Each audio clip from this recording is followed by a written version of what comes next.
realización en la vida. Amén. Capítulo 22 de Lucas, verso 47, vamos a leer hasta el verso 51, perdón.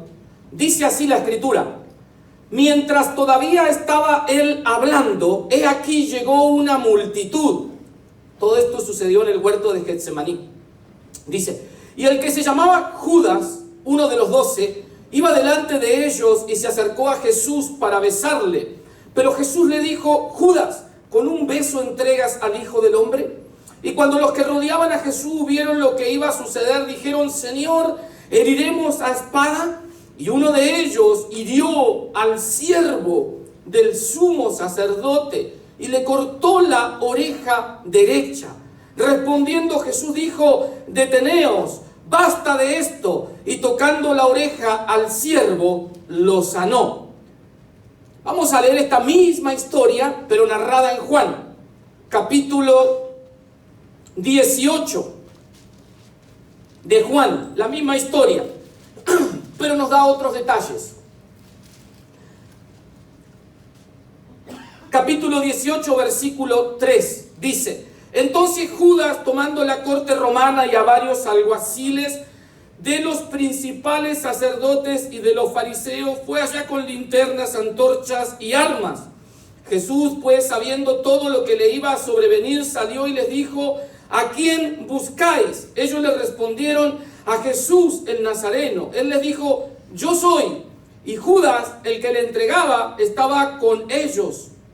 Y cuando él les dijo: yo soy, retrocedieron y cayeron a tierra. Jesús entonces volvió a preguntarles: ¿a quién buscáis? Y ellos dijeron: a Jesús el Nazareno. Respondió Jesús: os he dicho que yo soy, por tanto si me buscáis a mí, dejad ir a estos. El verso 9 dice: para que se cumpliera la palabra que había dicho: de los que me diste no perdí ninguno. El verso 10: entonces Simón Pedro, que tenía una espada, la sacó e hirió al siervo del sumo sacerdote y le cortó la oreja derecha. El siervo se llamaba Malco. Hasta ahí vamos a leer. Gloria a Dios. Mire, cuando miramos a la vida de una persona o nuestra propia vida como en una línea de tiempo, seguramente vamos a encontrar muchos momentos donde nos podremos preguntar: ¿por qué me tuvo que pasar esto a mí? Si yo no estaba haciendo nada malo. ¿Por qué de repente el propósito por el que yo tanto me empeñaba, el cual era un buen propósito y yo me estaba esforzando para alcanzarlo, por qué se vio interrumpido? Por una circunstancia, muchas veces en forma de persona, otras veces solamente como circunstancia, y me arrebató o me interrumpió mi propósito y mi sueño. ¿Dónde está Dios ahí? Bueno, hoy quiero hablar un poco de esto. Sueños interrumpidos. Hace unos días atrás, una persona de Argentina me dijo, como decimos nosotros allá: che, fulano cumplió años y no lo saludaste. Un amigo en común. Entonces yo dije: es que si a veces ni me acuerdo del cumpleaños de mi esposa, me voy a acordar de él. Pero ¿qué pasa? Cuando lo saludé me dijo: pensé que te habías olvidado ya de mí, ya no te acordás más de los pobres. Y entonces le dije: no, lo que pasa es que yo siempre me acuerdo de los cumpleaños por el Facebook, pero como hace como 3 meses que me olvidé la contraseña del Facebook, según yo le pongo la misma contraseña a todos, se ve que no. Entonces dije: pues si ni lo uso al Facebook, ahí lo dejo. Y como después de 3 meses me pasa esto, digo: voy a recuperar el Facebook. Entonces, para que también ustedes disfruten la foto que yo pongo y todo, ¿no? O sea, tampoco voy a ser tan egoísta. Porque a mí me hace bien saber que usted lo estoy bendiciendo de esa manera. Yo no soy solamente una cara bonita, tengo sentimientos. Entonces, el tema era para recuperar mi contraseña. Resulta que esa cuenta de Facebook, qué feo suena esto, ¿no? Porque uno se siente más viejo, pero estaba enlazada a una cuenta de Hotmail que abrimos cuando recién nos casamos con mi esposa, hace 17 años. Y hace como 7, 8 años, no sé cuánto, que esa cuenta de Hotmail yo ya no la utilizaba. Entonces digo: bueno, si no me acuerdo la contraseña del Facebook, ahora aparte me toca acordar la del Hotmail. No, imposible. Me olvidaré de los cumpleaños de mis amigos que se ofendan. si no lo entienden. Entonces de repente, una mañana me levanto temprano, eran casi 15 minutos para las 6, y se me viene una contraseña a la mente. Y digo, esta no será la del Hotmail. Y entro ahí, y resulta que sí era. Una contraseña olvidada por ahí. Entonces imagínense, 7, 8 años, tenía más de 10.000 correos. Dije, ya veré cómo elimino todo. Pero veo unas carpetas en la casilla de Hotmail. Y en una de esas carpetas decía Matachic. Entonces abro y en una de esas correos tenía el correo de una persona de la iglesia de Argentina que en el año 2009 me había enviado un correo diciéndome: a mi papá le dieron 3 meses de vida y mi sueño es que él cargue un hijo mío. Así que te pido que ores por mi papá. Yo oré por el papá. Igual se lo llevó el Señor a los 3 meses y medio. Mi oración sirvió para 15 días más nomás. Lo cual a ella no le sirvió para quedar embarazada. Pero imagínense qué fuerte, aunque yo lo veo después de tantos años, esta situación, tener el sueño de darle un nieto a mi padre y de repente ese sueño se ve interrumpido por una situación que nos excede. No hay dinero que alcance, no hay ciencia que traiga solución, un cáncer repentino, 90 días, duró un poquito más, 105 días y se fue el hermano. Y ella se quedó con el sueño interrumpido. Hay sueños familiares. Hay otros sueños que tienen que ver con realizaciones más profesionales, si se quiere. Yo me acuerdo cuando yo tenía 16 años, unos años atrás, más de poquito, 17 tal vez, tenía un amigo que lo conocí precisamente. Yo vivía en una ciudad que se llama Mar del Plata, en Argentina, una costa balnearia, y nos juntábamos a jugar fútbol. Y a mí me gustaba, y en ese tiempo tenía lo que ahora no tengo, ¿no? Oxígeno para correr. Y tenía condiciones, entonces jugaba. Y este muchacho era de esos que tienen una habilidad para jugar al fútbol. Miguel. Y él estaba medio rechonchito, entonces uno cuando lo veía, si no lo conocía, medio que lo dejaba para lo último, para escogerlo, ¿verdad? Pero cuando lo veía jugar, no. Entonces era normal que nosotros los fines de semana nos íbamos juntos y algunos equipos de fútbol venían y traían sus equipos para entrenar y a nosotros nos usaban de sparring. Y este muchacho, a pesar de que era regordete y todo, daba una sorpresa tremenda. Y yo recuerdo muchas veces que los coaches de los equipos de fútbol le decían si no quería jugar para ellos, por qué nunca se había probado en un equipo de primera. Y entonces él contaba la historia. Tenía solamente 16 años, él o 17 también en ese momento. Y él decía, es que yo ya me fui a probar. Y sí me dejaron. Pero cuando regresé y seguí entrenando en mi equipo local, me lastimaron jugando al fútbol.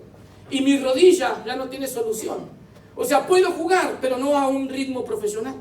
Así que tenía el talento, pero su sueño había sido interrumpido por un accidente. Después hay mucha, ya ve que, aparte lo voy a decir, ¿no? Ganamos el mundial, ¿no? Dejamos algunos equipos afuera. Algunos de playera verde. Nigeria no jugó. El punto es que en Argentina también están muchos que cuando uno dice, jugás bien, capaz que uno se lo dice por quedar bien. Y dicen, sí, no llegué porque mi rodilla. Bueno, eso también, ¿verdad? Eso también pasa. Todos tienen la rodilla lastimada, por eso no llegaron. Pero en el caso de Miguel era verdad. Uno decía, qué pena. Pero hay a veces sueños interrumpidos de formas todavía más tristes. A veces alguien quiere hasta servir a Dios, lo cual es bueno, ¿verdad? Que puede ser más noble que querer vivir para Dios. Que puede ser más privilegio y al mismo tiempo compromiso de vida que querer servir a Dios en un ministerio. Nosotros con mi esposa y sobre todo más de mi esposa, mucho más de ella, una de sus mejores amigas, se fue al Instituto Bíblico en Buenos Aires, desde la Patagonia, a estudiar. Y ella ya predicaba en el grupo de jóvenes que teníamos en la iglesia y todo. Y de repente ella estaba en su receso y decidió quedarse en la casa de unos tíos en Buenos Aires, que son pastores, para poder juntar dinero. Y en una parada de camiones, una minivan cerrada, abrió su puerta y la cargó a ella y a otra muchacha que estaban ahí, y la tuvieron 3 días torturándola sexualmente. Entonces yo recuerdo cuando ella regresó a nuestra ciudad, ya no solo no quería hacer el instituto, sino que además ella decía, ¿dónde estuvo Dios? ¿Dónde estuvo Dios? Mejor hubiese sido tal vez perder la vida que vivir lo que me tocó vivir. Es como que a veces vamos por la vida queriendo alcanzar nuestros sueños y de repente una espada fría nos corta de raíz, nos interrumpe el sueño. Y aquí dice la Biblia que el siervo del sumo sacerdote se llamaba Malco, posiblemente una persona relativamente joven, no tanto como un adolescente, más grande. Y dice la Biblia que cuando fueron a arrestar a Jesús, iban unos soldados romanos, pero iban un grupo muy selecto de los fariseos, el clero. Ahora sí que la nata religiosa de la época y del lugar, aprender a Jesús. Y Pedro, en un intento porque no le toquen a su maestro, le corta la oreja derecha. Yo no sé si alguna vez lo pensó, pero hay algunas orejas famosas, ¿no?, que fueron cortadas. Yo por lo menos tengo 3. La de Holyfield, ¿cuánto le gusta el boxeo? Tyson, ¿verdad? Evander Holyfield, yo vi esa pelea en el año 97, obviamente la vi por televisión. Mientras él hacía su descanso, él hablaba en lenguas en el descanso, porque Holyfield ya era creyente. Pero de repente el otro estaba más endemoniado, como vio que no le podía ganar, le arrancó la oreja a mordiscón. Una oreja famosa. Hay otras, por ejemplo la oreja de Van Gogh. De hecho hasta hay un grupo de música, ¿no?, que se llama así. ¿Cuánto lo escucho? Y la oreja de Van Gogh se dice que en realidad no fue él el que se la cortó. Van Gogh era una persona esquizofrénica que más tarde se suicidaría. Estaba tan loco que lo único que lo calmaba era el color amarillo. Dicen que una vez, vieron que todos sus cuadros, casi todos tienen mucho amarillo, se tomó medio litro de pintura amarilla para ver si le traía paz interior. Casi se muere el tonto. Así estaba de loco. Y luego tomaba un licor verde que ahora no me acuerdo cómo se llama. ¿Cómo se llama? Entonces dicen que en una noche de esas de locura, posiblemente fue su compañero, que también era artista, el que le cortó la oreja, tratando de frenarlo en la locura que Van Gogh tenía. Pero Van Gogh no lo acusó, por eso se autoproclamó el verdugo de su oreja. Y luego se retrató con la cara. Y luego hay una oreja muy famosa que dio lugar a una guerra que duró 9 años entre Inglaterra y España. Año 1000, ¿qué? Ahí le digo. 1731, fue en las costas de Florida. Una fragata inglesa se encuentra con 2 o 3 fragatas españolas. En la fragata inglesa venía, en el barco inglés venía el capitán llamado Jenkins. Por eso esa guerra comienza y es conocida como la guerra por la oreja de Jenkins, o la guerra de la oreja de Jenkins.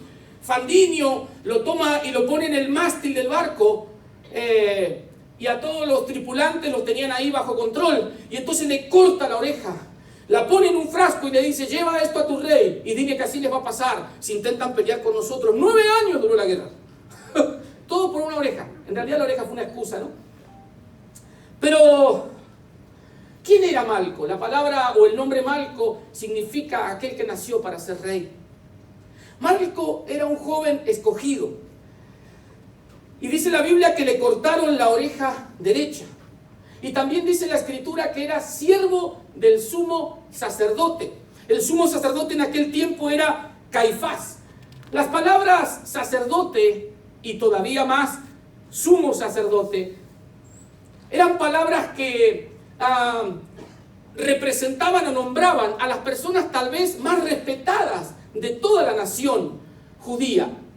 En algún tiempo tuvieron reyes importantes como David, Salomón y muchos otros, pero siempre contaron con sacerdotes que llevaban adelante las tareas sacrificiales, los ritos y toda la liturgia correspondiente a lo religioso.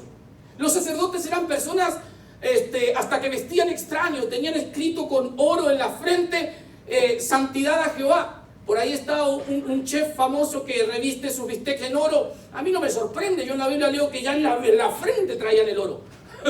y ese no descubrió el oro con sus bistecs y echando las alas, sino que ya estos sacerdotes traían unas campanillas, así que cuando caminaban se escuchaba, ¿no?, que venía de lejos, pero esas campanillas significaban adoración a Dios.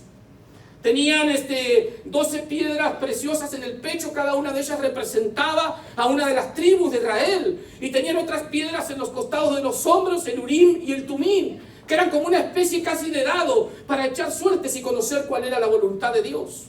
Por ejemplo, venía un joven, o no tan joven, ya más en edad madura, que todavía no había encontrado esposa y venía y le decía al sumo sacerdote: ¿será Elsa? ¿Será Yolanda? ¿Cuál será? Entonces el sumo sacerdote agarraba las piedras, aquel Urim y Tumim, y lo tomaba y los tiraba.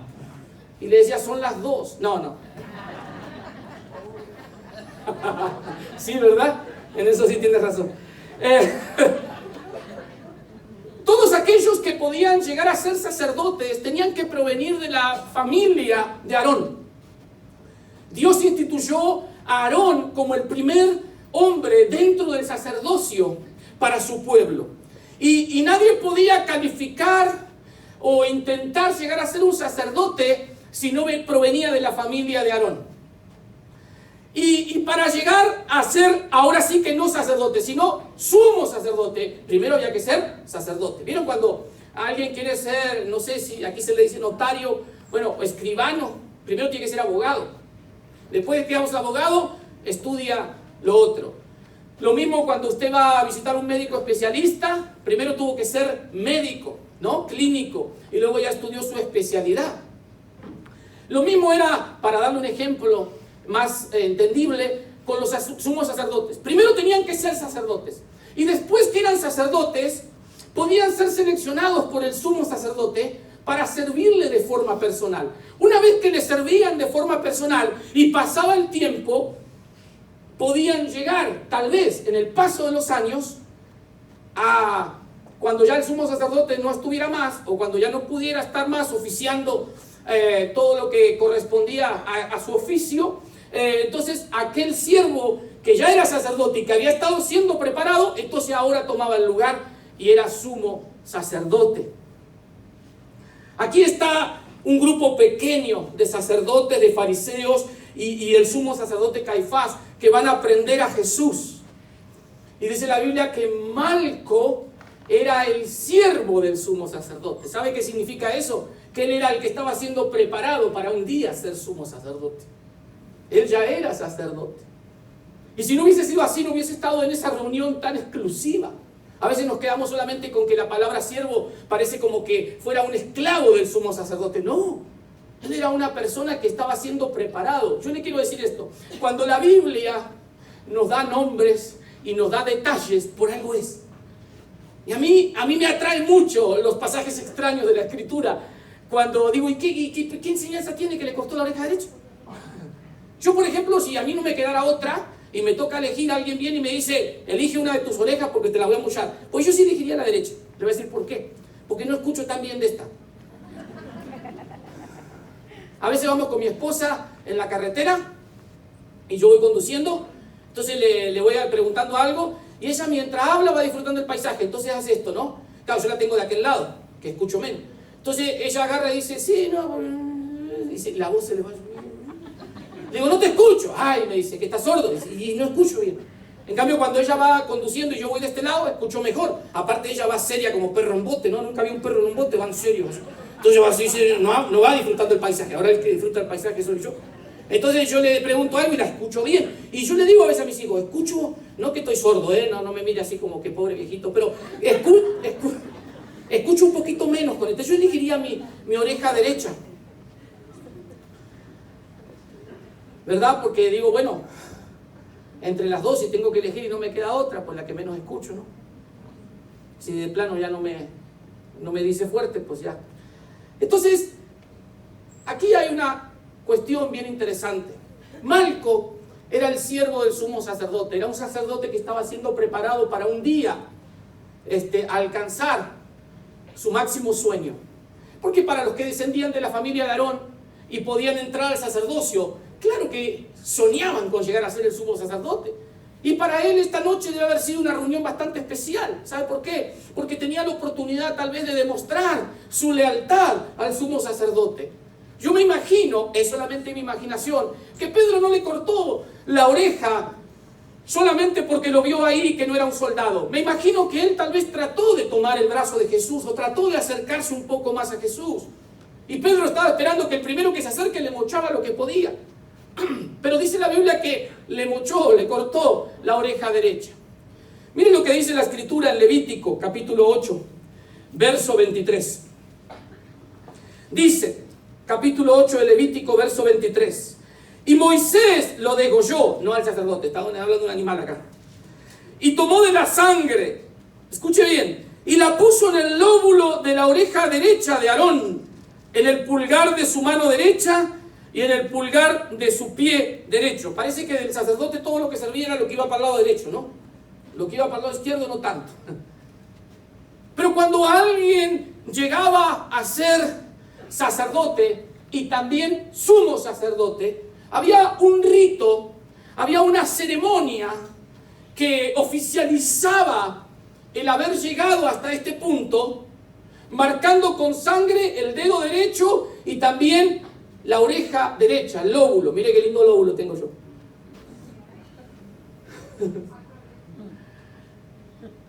Entonces, no sé si usted se da cuenta de lo que le estoy diciendo, pero lo que le estoy contando es la historia de un sueño interrumpido. Porque el sueño para el que ese hombre se había preparado desde sus 12 o 13 años, cuando ya tenían que exponer en una sinagoga las escrituras, y luego había sido sacerdote y había sido fiel, y luego había sido seleccionado por el sumo sacerdote, y ahora le estaba sirviendo, estaba a muy pocos pasos de alcanzar su máximo sueño, ser sumo sacerdote. El sumo sacerdote, una vez que uno lo lograba y llegaba a ese punto, yo creo que te temblarían las patas, porque llegaba una vez al año esta situación en la que había que entrar al tabernáculo y había que ir hasta el lugar santísimo. Solamente el sumo sacerdote podía entrar ahí, y de hecho dice la escritura en otro pasaje que lo amarraban con una cuerda. Y también dice que las campanitas, aparte de significar adoración a Dios, también servían para que si no se escuchaba el ruidito, era porque Dios no les había pasado por alto los pecados y el otro se había muerto adentro, había que sacarlo arrastrando. Así que una vez que alcanzabas el sueño, también podías decir, híjole, no sé si tenía tantas ganas, no, ahora tengo que entrar y tengo que morir por todos estos desgraciados que no se preocupan por, ¿no? Entonces, él estaba muy cerca de llegar a alcanzar su máximo sueño. Y cuando Pedro, en una reacción, en un acto reflejo, le corta la oreja derecha y él ve su oreja, me imagino, cayendo al piso, lo que él está viendo no es solamente una oreja y sintiendo el dolor físico que le habrá causado y la sangre caliente que corría sobre su cuello, sino lo que él está viendo es que su sueño había sido interrumpido.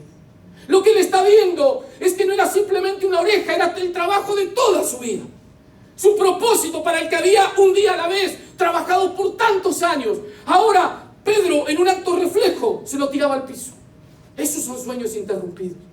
Eso es cuando la vida nos saca una espada fría y nos corta nuestro sueño, nos interrumpe nuestro propósito. Parecía que ya lo alcanzábamos, pero de repente todo se viene abajo. Como le contaba antes, ¿no? 3 meses de vida, 15 días más nomás.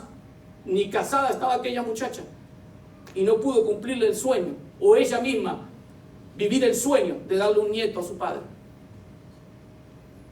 Un jugador con un talento único, pero de repente un accidente que puede pasar en un entrenamiento, y así fue, y esa rodilla ya no tiene arreglo para llegar a una competición de alto rendimiento. O lo que es peor, un secuestro y un abuso por 3 días. Y entonces el dejar de creer que Dios te llamó a servirle, porque si no Él te hubiese cuidado. Sueños interrumpidos. Todos tenemos sueños que a veces de repente parece que la vida viene y nos interrumpe. Cuando yo tenía 10 años, mi mamá me sembró un sueño a mí. Yo siempre le he contado, no sé si a usted le tocó escucharlo, si no ahora se lo cuento por el mismo precio igual, de que yo la primera vez que vi a un pastor cuando tenía 10 años predicar, yo dije, yo quiero ser predicador. Y yo después iba y ponía una gata blanca, llamada Blancanieves, y no tenía 7 enanitos, pero tenía como 5 gatitos, y todo blanco, nomás que uno tenía una mancha negra en la cabeza. Entonces yo me iba a la casa del vecino, ahí en un ranchito donde vivíamos, no había gente más que nosotros, y los ponía a los gatitos a tomar la leche con su mamá, y me paraba ahí arriba y les predicaba. Y en mi mente el que tenía la mancha negra era el pecador, y lo llamaba al arrepentimiento. Yo tenía 10 años. Recuerdo que llegó el verano, no fuimos más a la iglesia, vinieron los turistas y alguien le regaló a mi papá un saco, corbata, y mi papá no usaba esa ropa, aparte era todo, le quedaba grande, ¿y quién se la ponía? Yo.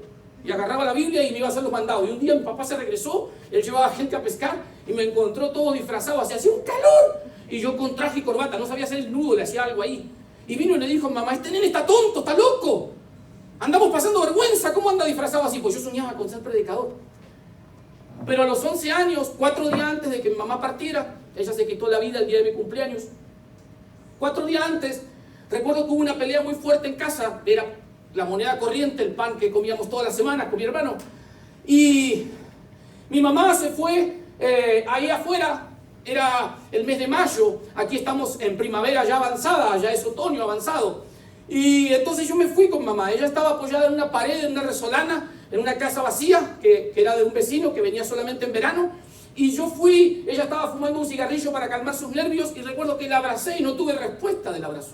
Y yo recuerdo como si fuera hoy, de las pocas cosas que recuerdo de mi mamá, que ella me dijo, cuando yo la solté, ella me dijo, cuando yo no esté, vos tenés que estudiar para ser alguien en la vida. Entonces, cuando mi mamá se quita la vida y empiezo a encontrar un montón de dificultades con solamente 11 años, yo siempre tenía en mi mente que quería estudiar. Pero un día, platicando muy amenamente con mi papá, yo le cuento que mi mamá me había dicho eso. Y a mi papá le entró un coraje. Y siempre que veía que yo me sacaba buenas notas, yo iba a 6º año y era abanderado. En ese tiempo en la escuela eran 7 años. Pero a mí me ponían de abanderado porque yo no tenía un 9. Todos 10. Yo no me permitía tener un 9. ¿Por qué? Porque yo le quería cumplir ese sueño a mi mamá. Estudiar para ser alguien en la vida. Entonces yo quería estudiar y mi papá veía las calificaciones y hubo veces que me rompió el cartón de las notas. Porque se enojaba por lo que mi mamá me había dicho. Entonces, porque él creía que yo no era su hijo. Entonces, fue pasando el tiempo y él, desde ese tiempo terminé mi primaria y me dijo, bueno, vas a estudiar. Yo no te voy a enviar a la escuela. Y a mi hermano sí lo enviaba a una escuela internado de agronomía, internado allá. Y entonces le dije, pero sí, bueno, lo molesté tanto y mis tías que me enviaron. Y yo me sacaba puras buenas notas. Y cuando llegaron las vacaciones de invierno, que allá es lo que aquí es verano, ¿verdad? En julio. Un día antes de regresarnos para la escuela, yo estaba haciendo mi maletita, todo, y papá me dijo, tengo dinero para uno solo, y tu hermano ya lleva 1 año y medio, y tú solamente medio año, tú no vas a estudiar. Lloré toda la noche, porque yo quería estudiar. Lo bueno fue que la otra semana, cuando mi hermano regresó, lo trajo el vicedirector de la escuela, y le dijo a mi papá, me acuerdo de ese hombre, Nicolás Viciarelli, italiano. Y le dijo, tu hijo tiene capacidad para ser, y es de hecho un excelente alumno. Y a mi papá le molestaba. Entonces dijo, yo me hago cargo de sus estudios, pero déjalo que estudie. Salí mejor alumno de toda la escuela. Me hicieron plantar un árbol. Y me decía solamente el profesor, yo lo miraba, te falta tener un hijo, escribir un libro nomás. Tenía 12 años yo. Y entonces nos fuimos a vivir al sur y yo le decía a mi papá, me tengo que llevar el pase, el cártex de la escuela para anotarme en otra escuela. Y él dijo, no, basta de escuela, van a trabajar. Entonces compró bolsitas de residuo y pescado compraba y a vender pescado y bolsas de residuo en la calle. Mi hermano consiguió trabajo, tenía 14 años él, con un gasista y pues yo era vendedor. Y más vale que trajera lo que había que traer. Y así yo vi que mi sueño se iba escurriendo. Luego nos regresamos otra vez a aquella rancho Costa Atlántica de Buenos Aires y entonces un verano sin que yo me lo imaginara, como yo siempre fui muy amiguero, jugando al fútbol hice un amigo y armamos un grupito de amigos y nos juntábamos en la casa de este muchacho que tenía mucho dinero, cuatrimotos y quién sabe qué. Entonces un día llego a la noche con mi papá y la esposa que él tenía en ese momento y él me dice, vino el papá de tu amigo a hablar conmigo. Y yo dije, ¿y qué pasó? Yo no me porté mal. Me dijo, te quiere llevar a estudiar, porque dice que tú tienes que estudiar. Y él bajó la cabeza así como diciendo, pues yo no quiero, pero si tú quieres, pues te lo están ofreciendo. Y me llevó a otro estado. Yo le puse una condición. Si yo me voy con mi perro. Era mi mejor amigo. Y me llevó mi perro en una Explorer, me acuerdo. Año 96 y mi perro sentado en la Explorer ahí. Le orinaba la llanta y yo contento porque mi perro iba con... De verdad. Entonces me llevó a otro estado donde él tenía, no era donde él vivía, pero donde él tenía una huerta. Y ahí me dio una casita para vivir. El ciclo lectivo no es allá de agosto a junio como aquí, el ciclo lectivo es de marzo a diciembre. Así que él me lleva en febrero y me anota en una escuela privada agropecuaria. privada la escuela. Me acuerdo que había unas charolas así, te servían comida riquísima. Yo me tenía que levantar 4:30 de la mañana, primer camión 5:10, pasaba ahí en la puerta, yo vivía solo ahí, solamente venían trabajadores en el día. Y llegaba a la escuela 15 para las 8, me tenía que tomar 2 camiones. Y de regreso lo mismo. Y cuando llegaba tenía que alimentar 3 marranas, grandotas así. Que híjole, un día me metí a echarle agua a una y casi me come. Tenían un hambre. Y yo me acuerdo hasta la marca del producto que les echaba, Semitín. Y le preparaba su batido y se los echaba y todo eso. Y luego tenía que entrar a alimentar las gallinas. Las gallinas no son tan así lindas como usted piensa, aunque son ricas, ¿verdad? Pero se comen todo. ¿Ha visto la gallina de los menonitas? Les tiran triperillos, todo. Por eso dan los huevos bien amarillos. Entonces alimentaba a las gallinas con lo que ahí teníamos grano y todo. Y para mí era un gran esfuerzo, pero yo decía, estoy estudiando. Voy a cumplir el sueño que mi mamá me dijo, voy a ser alguien en la vida. Entonces, de repente llegan las vacaciones de invierno, que aquí sería verano, ¿verdad? Julio, y yo iba muy bien en la escuela, muy buenas notas. Hasta me hacía el fresa, porque eran todos fresones ahí en la escuela, y yo también me hacía el fresa. Los otros los traía el papá en un Hummer y yo en un camión 3 horas, pero yo da igual, ¿no? Y entonces me dice, viene el dueño, la persona, Octavio, la persona que me había traído a estudiar, y me dice, Luciano, tengo una sorpresa. Ahorita en un rato, cuando vengas de hacer tus cosas, vas a ver que... Y él se fue.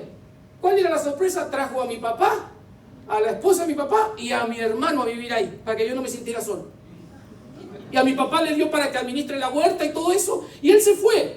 Entonces él tenía almacenado, como tenía abejas, mucha miel. Como él tenía mucho dinero, le gustaba pararse así cuando venía, cada 2 o 3 meses, y mirar toda la miel que tenía. Pero mi papá tuvo la buena idea de tomar lo que no era suyo y comenzar a venderlo. Entonces siempre que salíamos, había trocas nuevas ahí. Me acuerdo que era el año 96, y había una troca diésel año 95, y una Explorer año 94, que allá era importada. Y mi papá empezó a vender miel, y llegó un momento que este hombre avisa que va a venir y casi no había miel. Entonces mi papá dice, yo me voy, y se va con su señora. Total, había vendido miel y tenía dinero. Y nos quedamos nosotros con mi hermano todos asustados.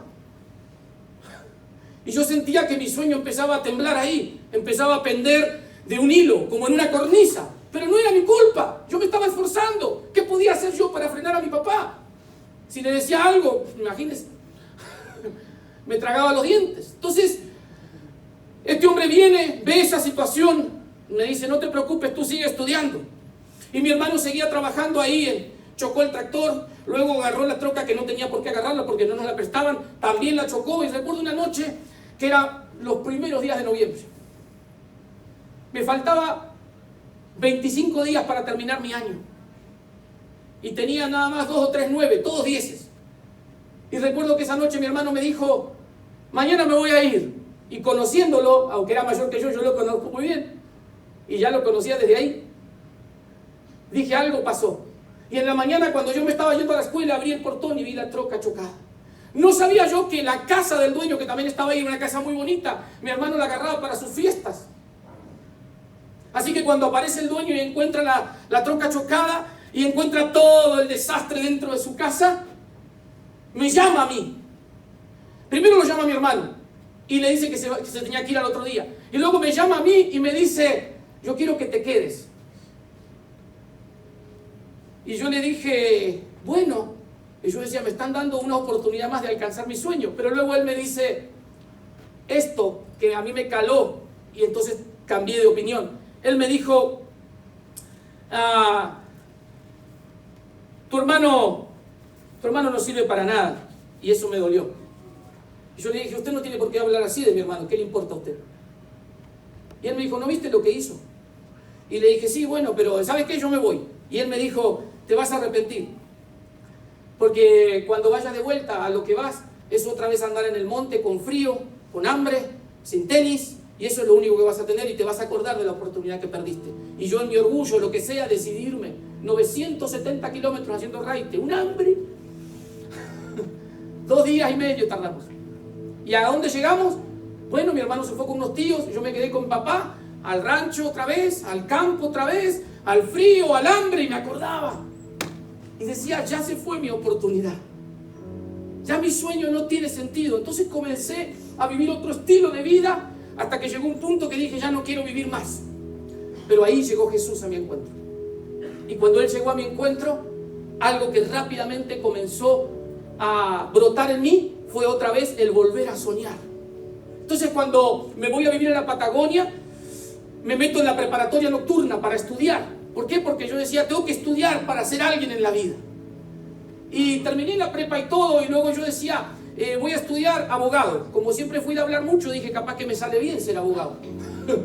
Entonces yo tenía eso en mi mente, y cuando estaba terminando la preparatoria, recuerdo que el pastor se me acercó, un hombre mayor, y me dijo, ya te falta poco para terminar, ¿no? Me faltaban como 3 meses. Y le dije, sí. Y antes que yo le diga que quería estudiar Derecho, me dijo, o torcido igual, pero en la carrera de abogacía, no importa cómo me sentara. Me dijo, tú tienes un propósito, que es predicar el Evangelio. Ay, con eso imagínense. Y anduve unos días con una dicotomía interior, con una lucha interna. Por un lado, querer alcanzar ese sueño que mi mamá me había sembrado hacía muchos años antes. Y ahora yo estaba salvado, estaba feliz, tenía paz en mi corazón. Mi vida realmente tenía sentido. Yo decía, y le preguntaba a personas, y todos me decían, sí, tenés que estudiar. Entonces pero cuanto más me lo decían, más discutía internamente. Y un día paso al altar, duró un proceso hasta que se me finalizó la preparatoria y un poquito más, y paso al altar y le dije, Señor, ayúdame a tomar una decisión, porque el pastor me dijo así, pero bueno, es cosa de él. Y el Señor trae una palabra a mi corazón. Yo no la había escuchado. Y esa palabra está en Isaías 55:5. Y no solo la trajo ese día cuando yo estaba de rodillas ahí, sino que meses después vino un predicador y me dio esa palabra. Meses después vino una predicadora y me dio esa palabra. Cuando venía alguien yo no quería pasar porque hasta que me tuve que rendir a esa palabra. ¿Sabe lo que dice Isaías 55:6? Dice, llamarás a gente que no conocías. Y gente que no te conocía correrán a ti por causa de aquel que te ha honrado. Por un momento, cuando yo acepté eso, decía, bueno, qué importante que soy. No los conozco y vienen a conmigo. ¿Sabe cómo hice yo? No sé si alguna vez se lo conté. Yo me metía en los negocios vacíos. Y yo decía, bueno, si realmente esta palabra tiene que ver conmigo y se va a cumplir, me metía a horarios que la gente casi no asistía a los negocios. Y de repente yo entraba y me ponía a preguntar precios porque ni siquiera traía dinero para comprar algo. Y empezaba a entrar gente. Y yo le decía, no, atienda. Y me quedaba así.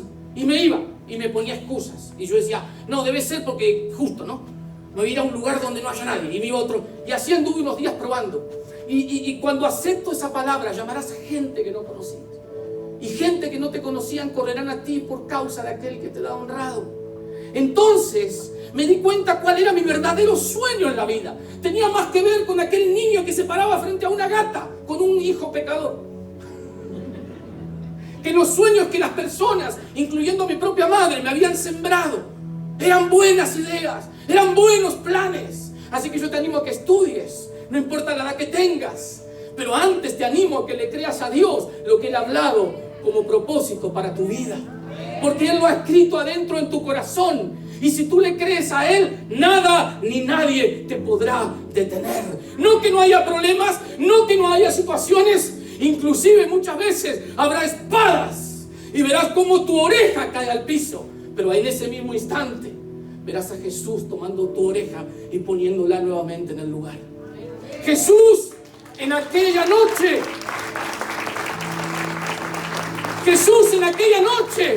no solo no tomó en cuenta las acciones en su contra de parte de aquel joven Malco, sino que además le confirmó el sueño para el que toda su vida se había preparado. Mire el amor de Jesús.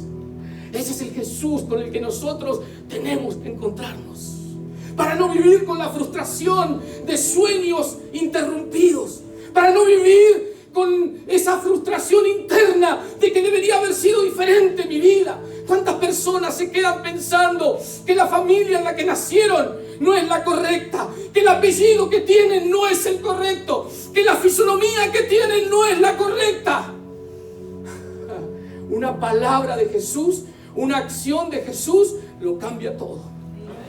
lo cambia absolutamente todo. Malco fue a aprender a Jesús para tal vez estar un paso más cerca de su sueño, pero tal vez por dentro tenía dudas, tal vez por dentro se sintió orillado, esquinado a ser un sumo sacerdote. Sin embargo, algo cambió.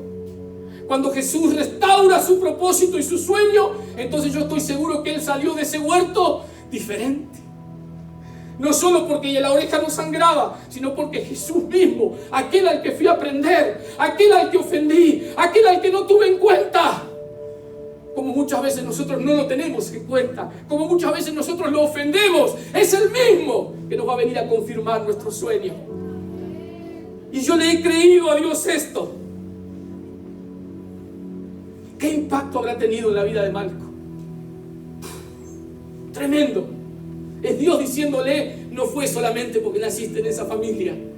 Yo te di este propósito para que sirvas a mi presencia y a mi pueblo, para que estés entre ellos y entre mi propia persona. ¡Qué privilegio y qué responsabilidad! Pero qué confirmación de parte del mismo Señor Jesús, a quien Malco fue a aprender. Póngase de pie en esta tarde. Vamos a darle gracias a Dios. Es posible que alguien, de una manera figurada, pueda mirar hacia abajo y ver su oreja en el piso este mismo día. Pero también es posible, si crees, que puedas ver a Jesús levantando tu oreja. Amén. No hay nada ni nadie que pueda impedir que Él restaure tu propósito y que Él cumpla los sueños que ha escrito en tu corazón. Qué libertad se siente poder correr por nuestros sueños, por más dificultades que hayan enfrente y por más interrumpidos que hayan estado, haya sido circunstancias adversas, el mismo diablo en persona o la visita de mi suegra, pero no importa. El Señor restituye, restaura, sana y nos volvemos a poner en pie para cumplir nuestro propósito, lo que Él ya escribió adentro nuestro. Esta no es una historia para pasar por alto.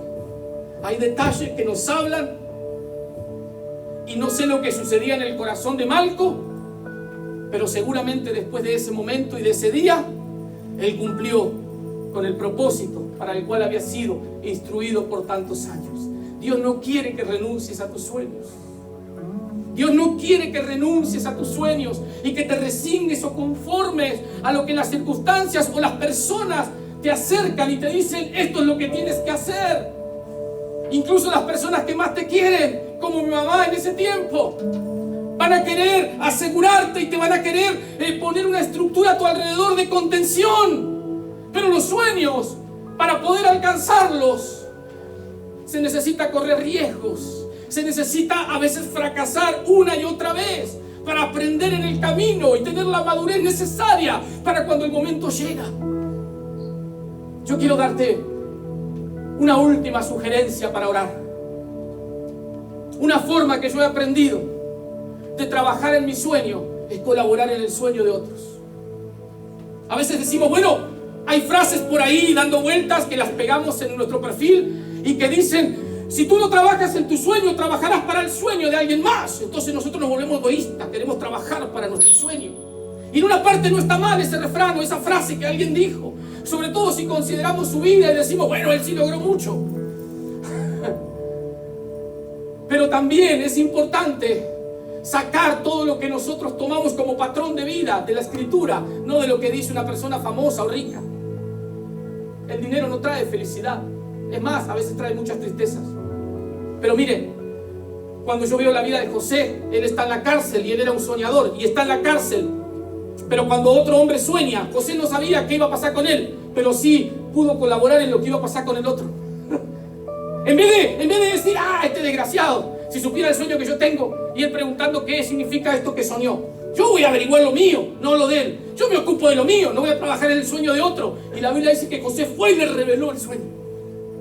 Cuando nosotros invertimos en los demás, cuando nosotros colaboramos en sumar algo para el sueño de los demás, Y cuando escuchamos que otro alcanza su sueño, en vez de enojarnos porque nosotros no alcanzamos, nos alegramos y compartimos esa bendición. Entonces nosotros estamos caminando, estamos acelerando el tiempo hacia nuestros sueños. Así que cuando veas que otro alcanza sueños o cuenta bendiciones, tú alégrate y piensa dentro de ti, cree con todo tu corazón: ya falta poco para que mi sueño se cumpla. No sé cómo, pero Dios lo hará. No sé cuándo, pero en el tiempo de Dios va a suceder y mis ojos lo verán. No renuncies a tus sueños.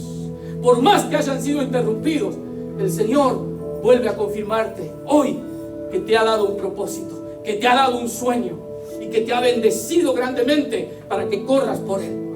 ¿Cuántos dicen amén? Alza tus manos ahí donde estás un instante.